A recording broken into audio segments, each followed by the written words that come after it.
période de questions, là. Donc, la période de questions ne sera pas enregistrée là, parce qu'il faudrait demander la permission à chaque personne si elle accepte d'être enregistrée. Donc, c'est juste vraiment la partie présentation et elle pourra être disponible pour les personnes qui ne sont pas présentes. Donc, l'enregistrement est bien débuté. Donc, on va commencer la présentation sur la reclassification. Donc, qu'est-ce que la reclassification? Dans les faits, chaque poste s'est vu attribuer un titre d'emploi à un moment donné, en général à sa création, en prenant en considération là, les tâches et les exigences demandées. Il est possible que dans le temps, les tâches du poste ont été modifiées, ce qui pourrait faire en sorte que c'est plus le bon type d'emploi qui est associé au poste, puisque ça verrait être des tâches d'un autre type d'emploi que la personne fait. Il est aussi possible qu'à la base, lorsque le poste a été créé, il a été mal classifié, il y a eu une mauvaise évaluation des tâches du poste et que d'emblée, le type d'emploi qui lui a été attribué n'était donc pas le bon. Donc, c'est le type d'emploi d'un poste est donc déterminé en fonction des tâches du poste, mais aussi des exigences là, académiques qu'il pourrait avoir. Mais là, on parle plus en général de type d'emploi, de technicien, de professionnel. Dans ces cas-là, il y a des exigences de diplôme. Donc, au final, c'est ça la reclassification, c'est donc c'est le processus par lequel on peut changer le type d'emploi d'un poste puisque ce n'est pas le bon titre d'emploi.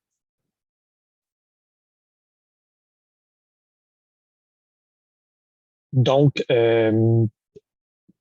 dorénavant, anciennement, dans les anciennes conventions collectives, il y avait un délai très court pendant lequel on pouvait faire des demandes de reclassification, soit dans les 45 premiers jours de l'entrée en vigueur de la convention.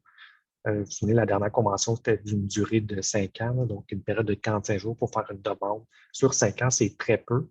Heureusement, depuis la dernière convention collective nationale, ces demandes-là peuvent se faire à tout moment. Donc, c'est un gain qu'on a eu de la dernière convention, donc ce qui nous permet de pouvoir le faire quand on veut.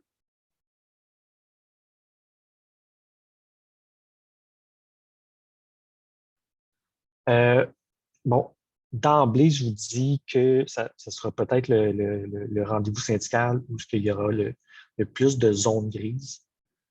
C'est pour refaire l'analyse et savoir si une tâche appartient à tel ou tel type d'emploi. Malheureusement, dans notre catégorie, ce n'est pas toujours simple.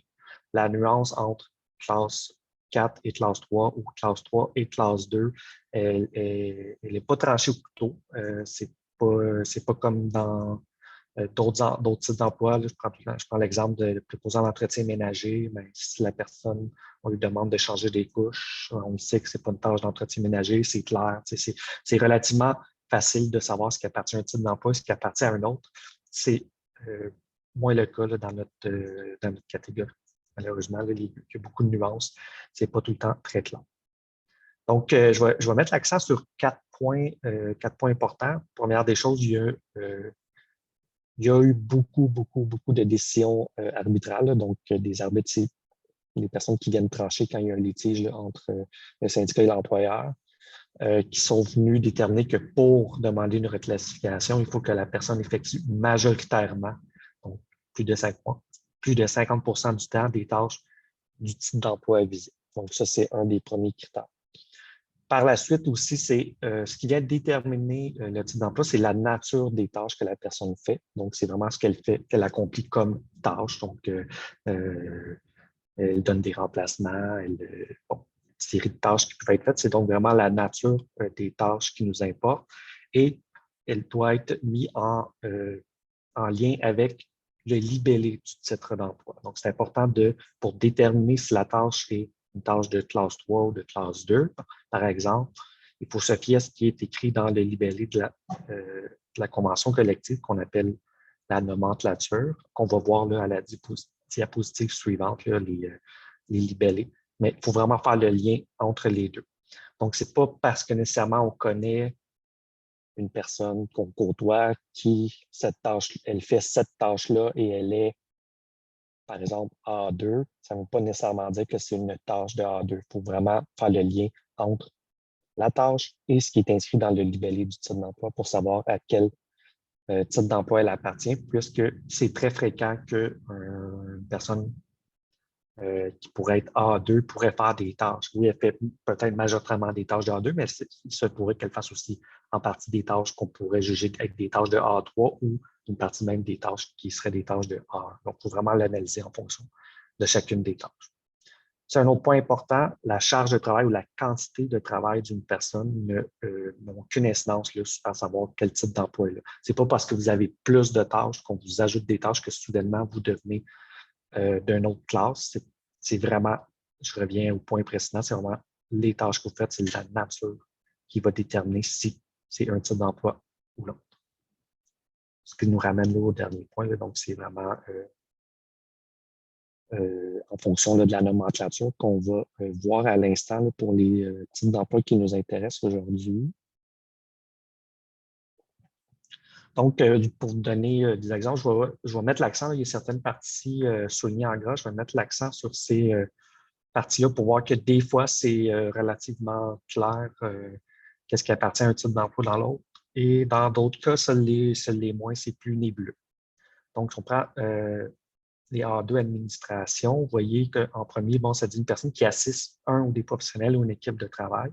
Donc, il est fréquent de voir des A2 qui sont un peu, en quelque sorte, le pivot au sein d'une équipe ou la personne à qui on peut demander un ensemble de tâches là, au sein d'une équipe versus des personnes A3 qui, règle générale, pardon, va être beaucoup plus en lien avec les patients et moins en lien avec les équipes de travail.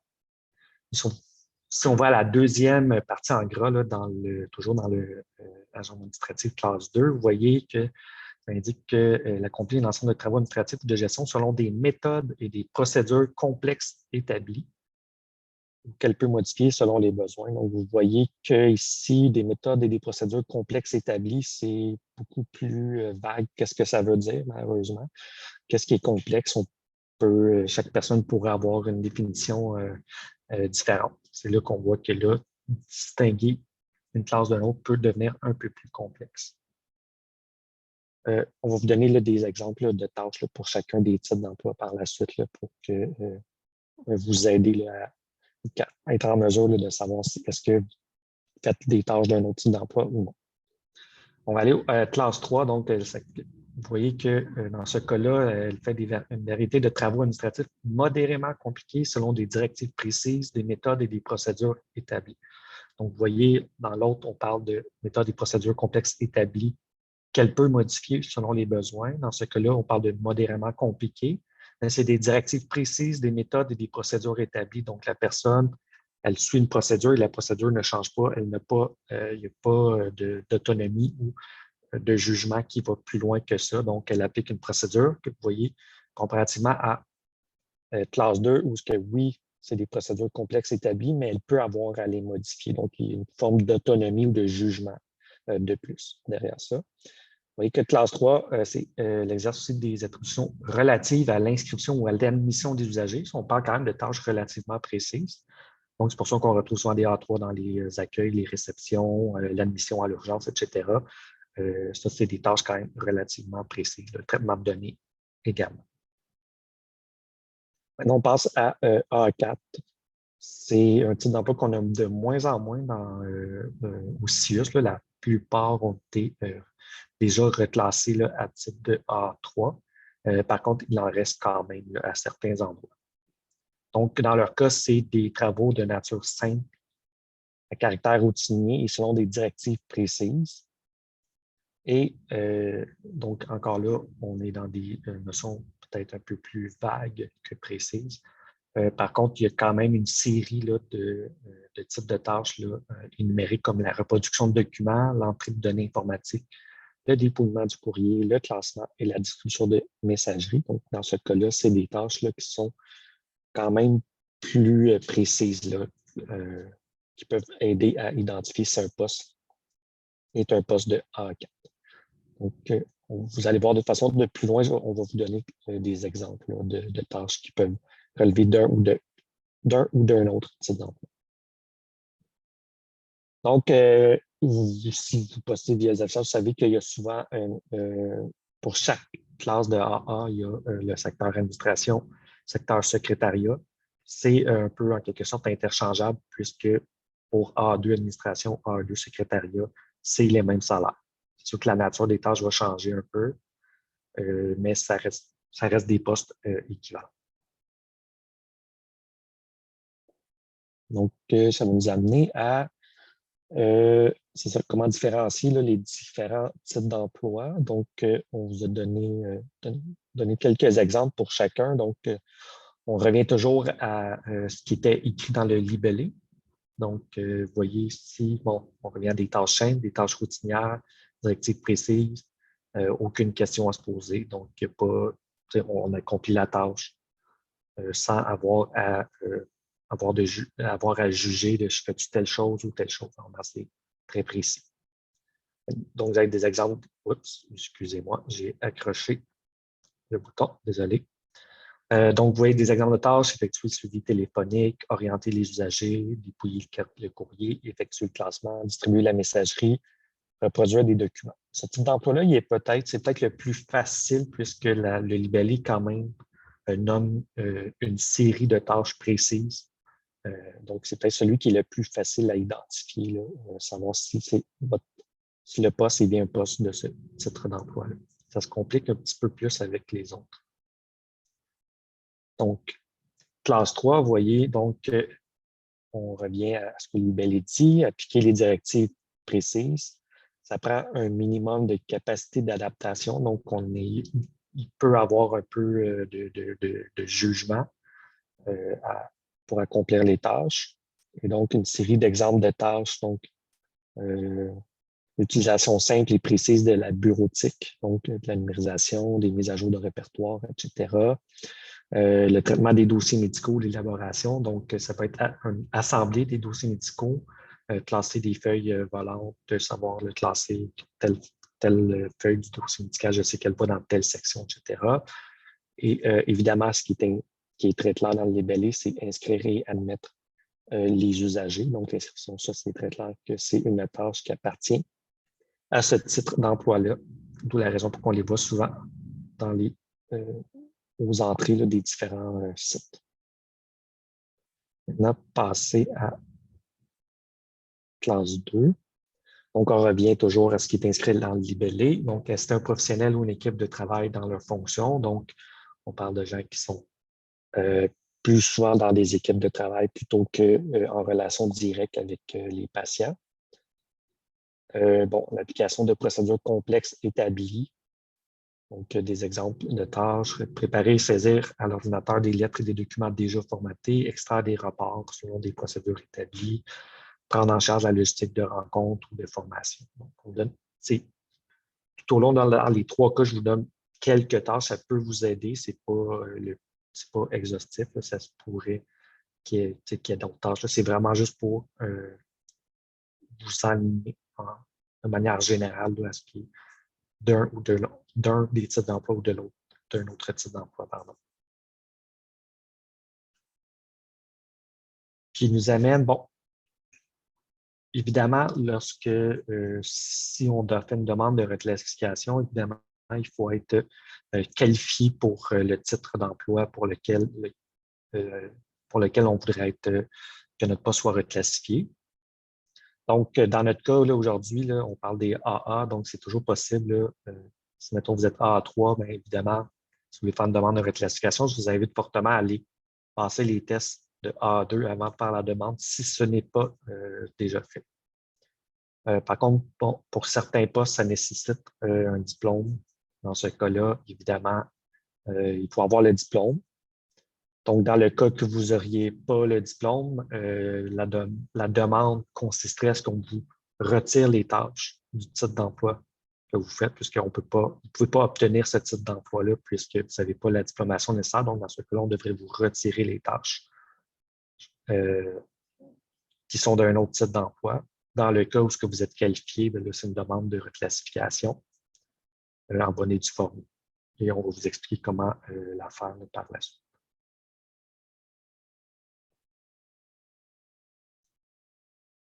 Je crois que j'ai oublié un petit point en arrière. Je vais revenir, je suis désolé.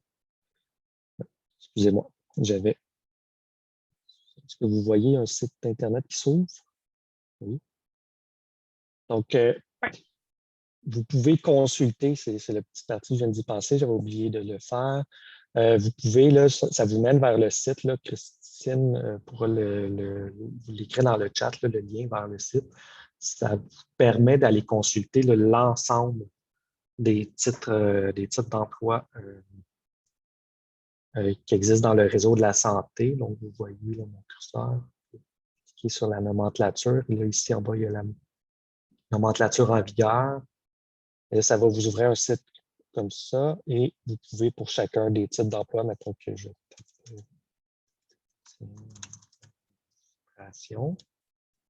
Oups, je l'ai mal écrit. Voyons, on va réussir.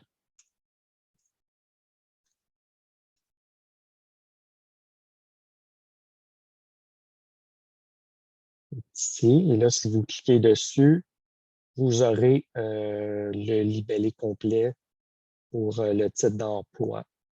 Donc, vous savez, le titre d'emploi fait partie de quelle catégorie. Vous avez le libellé complet et vous avez son échelle salariale dans le bas. Donc, toujours pratique, là, si vous besoin de consulter, savoir les titres d'emploi, les échelles salariales et le libellé là, de chacun des titres d'emploi.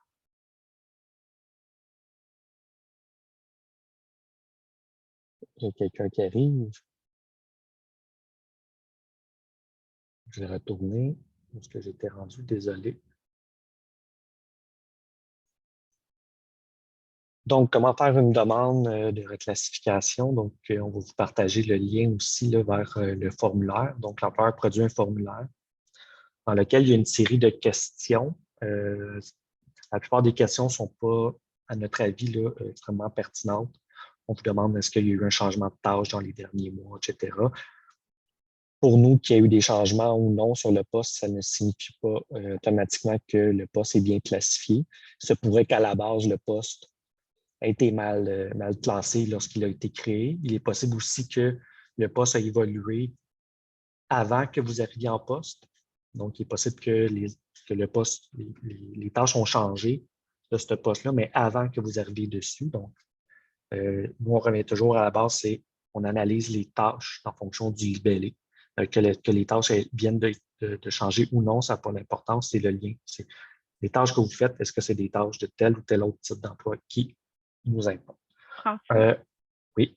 je vais me permettre de t'interrompre. Ce que je vais faire, c'est lorsque je vais acheminer le courriel avec les présentations et les liens, je vais pouvoir glisser le formulaire à même le courriel.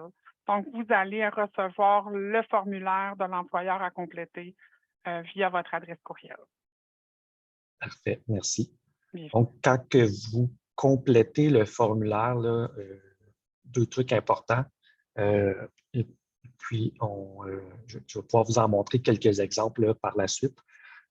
C'est bien important d'utiliser des verbes d'action. Donc, je vous donne des exemples coordonner telle chose, gérer telle chose, remplir telle chose, planifier, calculer, copier, saisir.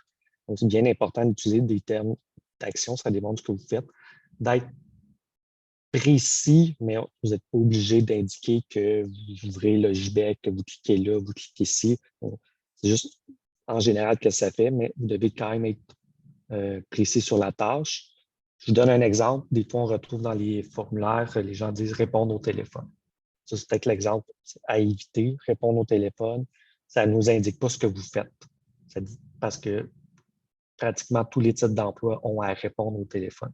L'infirmière peut avoir à répondre au téléphone, l'agente administrative, l'électricien peut avoir à répondre au téléphone.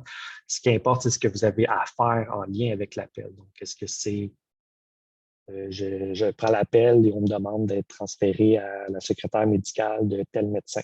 Donc, c'est juste un transfert d'appel ou je dois donner un rendez-vous. Donc, une petite complexité de plus. Est-ce qu'il y a Est-ce que je dois, ça veut dire que je travaille à la liste de rappel, je reçois un appel, je dois aller vérifier dans le système, la personne est sous quel remplacement, est-tu en arrêt de travail, est-tu des plaintes. Donc, plus que c'est complexe, plus que ça nous amène à un type d'emploi qui est élevé. Donc, c'est important, c'est le genre de tâche, c'est important de dire ce que vous faites plus concrètement, mais d'utiliser des verbes d'action, que je vais vous en montrer quelques exemples.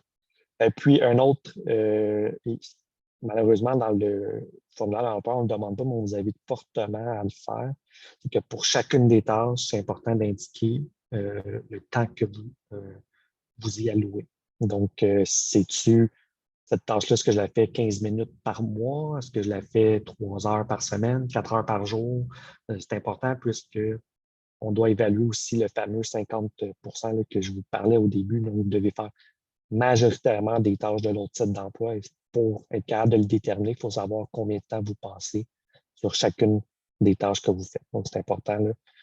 Quand vous le remplissez, vous n'êtes pas obligé de le remplir tout d'un coup non plus. Vous pourriez, au fur et à mesure de vos tâches, vous pourriez vous le mettre à côté de vous là, quand vous travaillez et dire ah ouais, OK, ça m'a pris 1 heure, puis je le fais une fois semaine. Je le fais une fois par mois, puis ça me prend 30 minutes. Vous pouvez prendre le temps de bien le remplir. Par la suite, ce formulaire-là, il est à faire signer par le gestionnaire. En fait, le gestionnaire le signe pas pour dire qu'il est en accord ou non là, sur la reclassification, savoir si c'est un type d'emploi, un autre type d'emploi que vous devriez avoir. Il vient juste approuver que c'est bien les tâches que vous faites avant que le formulaire soit envoyé à la dotation. Ça facilite le processus, parce que la dotation ne pas se poser la question est-ce que c'est vraiment les tâches que la personne fait? Le gestionnaire a dit que oui. Si jamais votre gestionnaire ne veut pas le signer, vous pouvez quand même le faire parvenir à la dotation en l'indiquant. Par contre, c'est sûr que ça pourrait malheureusement avoir pour effet que ça prenne un peu plus de temps par l'évaluation du poste. Mais en premier lieu, si votre gestionnaire peut prouver et bien indiquer que oui, effectivement, cette personne-là fait bien ces tâches-là, tant mieux, là, ça va faciliter le processus. Si vous n'avez pas de réponse, on vous invite à relancer l'employeur et si vous n'avez pas de réponse dans les 30 jours, on vous invite à communiquer avec nous. Également, même chose, là, si vous avez une réponse négative et que vous croyez que vous devriez être reclassé, transmettez-nous les raisons qui vous ont été données, les formulaires qui ont été complétés et dans un maximum de 30 jours de la réponse négative de l'employeur, puisque c'est le délai, malheureusement, qu'on a pour déposer un grief pour contester une décision. Donc, le 30 jours, c'est extrêmement important que vous nous interpelliez le plus rapidement possible pour que nous, au moins, on puisse déposer un grief pour contester. Et par la suite, il y aura le syndicat va vous interpeller pour poser une série de questions pour analyser plus en profondeur votre dossier et une fois l'analyse complète, verra si on croit que l'employeur a raison de vous refuser ou non.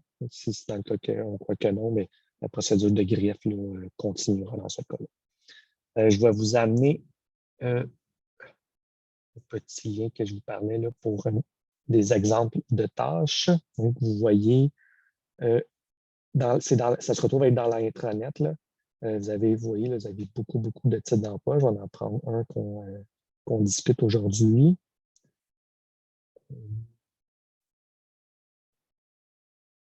Donc, je vais essayer de prendre celui que j'avais. Celui-ci, je crois que j'avais pris.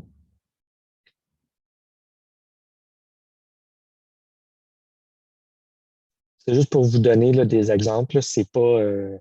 C'est des documents produits par l'employeur, donc c'est pas, ça ne veut pas nécessairement dire qu'on est d'accord que telle tâche fait partie de ce type d'emploi-là.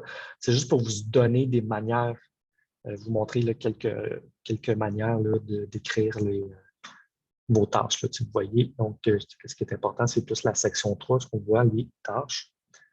Et ce qui est important, évidemment, c'est d'inscrire le temps alloué à chacune de ces tâches-là, ce qui n'est pas fait ici, là, mais donc, vous voyez, assure l'accueil téléphonique qui oriente les demandes aux différents clients, assiste les professionnels, assure le suivi de l'agenda collectif, participent à l'organisation de rencontres. Vous voyez, donc, vous pouvez voir là, le genre de phrases auxquelles on s'attend quand vous remplissez une demande de reclassification. Ça peut vous donner, un peu vous outiller à le remplir. Si vous avez besoin d'aide pour remplir le formulaire, il est possible, vous pouvez contacter, soit nous contacter via téléphone ou via courriel, et une personne là, déléguée du secteur d'où vous provenez pourra vous accompagner pour la complétion là, du formulaire en question. Je vais juste fermer la page. Bon. Voilà.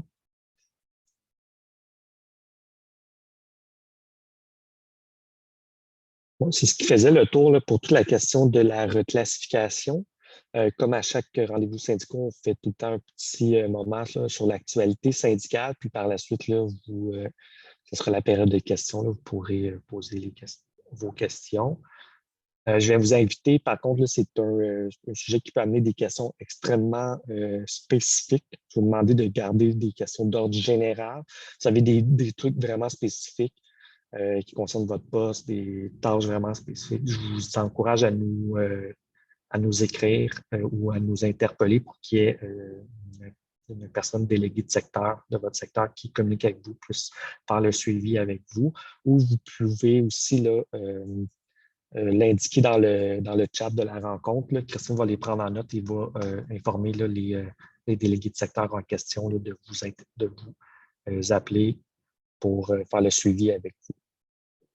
Donc, concernant l'actualité syndicale, quelques points. Donc, la semaine dernière, vendredi dernier, c'était le dépôt officiel des demandes du Front commun, donc qui regroupe FTQ, CSN, CSQ et APTS. Donc, c'est le dépôt des demandes, ce qu'on appelle la table centrale. Donc, c'est essentiellement les demandes salariales. C'est aussi les demandes au niveau du régime de retraite et des droits parentaux. Donc, ça a été déposé. Il y a une manifestation là à Québec, il y a environ 2500 personnes environ. Donc, soyez à l'affût, vous allez être interpellé concernant la négociation de la convention collective là, qui prend fin le 31 mars prochain. Je voulais vous dire aussi, on a eu plusieurs rencontres au niveau de la direction générale et aussi des ressources humaines. Il y a eu beaucoup de changements. Au niveau PDG, là, Mme Bélanger a quitté. Nouveau PDG, aussi beaucoup de changements aussi au niveau du portrait des ressources humaines. La plupart la directrice des ressources humaines a changé et aussi la plupart des directrices adjointes aussi ont changé. Pour le moment, on a un discours qui veut du changement. C'est ce qui nous est dit pour essayer de mettre en place des mesures de rétention, d'attraction, etc. On espérera que le discours va se joindre à l'action.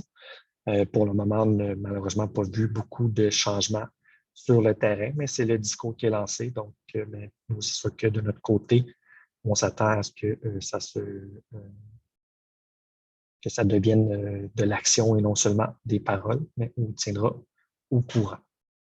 Également, début septembre, on a lancé la campagne Unis pour sortir de l'ombre. Il y a une tournée, pendant une semaine, il y a une tournée de plusieurs sites, là, les sites principaux. On vous a distribué un chandail comme celui-ci, je ne sais pas si on le voit bien à l'écran. On vous encourage à le porter et tout au long là, de l'automne, on continue à faire les autres sites qu'on n'avait pas fait. Là. Donc, tous les sites devraient être visités, là, même les sites que très peu de personnes devraient être visités là, pour en remettre. Donc, on vous encourage vraiment à porter le chandail. Et finalement, dernièrement, là, on a eu en fait, l'employeur nous a accordé raison là, sur un enjeu. On avait un enjeu d'interprétation sur une clause de la convention collective. Lorsque vous êtes appelé à faire du temps supplémentaire et qu'on vous appelle et que vous avez quitté le travail et qu'on vous demande de revenir dans un court délai. Je vous donne un exemple. Vous travaillez du lundi au vendredi. Le samedi matin, on vous appelle à 7 heures. Pouvez-vous rentrer, faire un remplacement à tel endroit de 8 heures à 4 heures? Dans ce cas-là, c'est la notion de rappel au travail qui s'applique et on devrait, en plus de vous payer évidemment le quart de travail que vous allez effectuer en temps supplémentaire, vous accorder 1 heure d'allocation de déplacement, donc 1 heure payée à taux 5. Donc, l'employeur nous a indiqué qu'il arrivait à la même conclusion que nous, là, que c'était bien ce que la convention collective prévoyait. Donc, dorénavant, si vous êtes dans cette situation-là, on devrait vous accorder ce temps-là. Si jamais ce n'est pas le cas, on vous invite à communiquer le plus rapidement possible avec nous là, via courriel ou téléphone pour qu'on puisse assurer le suivi. Mais normalement, le personnel de la liste de rappel devrait recevoir des nouvelles indications concernant cette nouvelle procédure, pas procédure, mais une nouvelle application de la convention collective. Pardon. C'est ce qui nous amènerait, j'ai dépassé un peu le temps, c'est ce qui nous amènerait à la période des questions. Je vais couper la rencontre. L'enregistrement. Oui. C'est ça. Oui, la rencontre. L'enregistrement.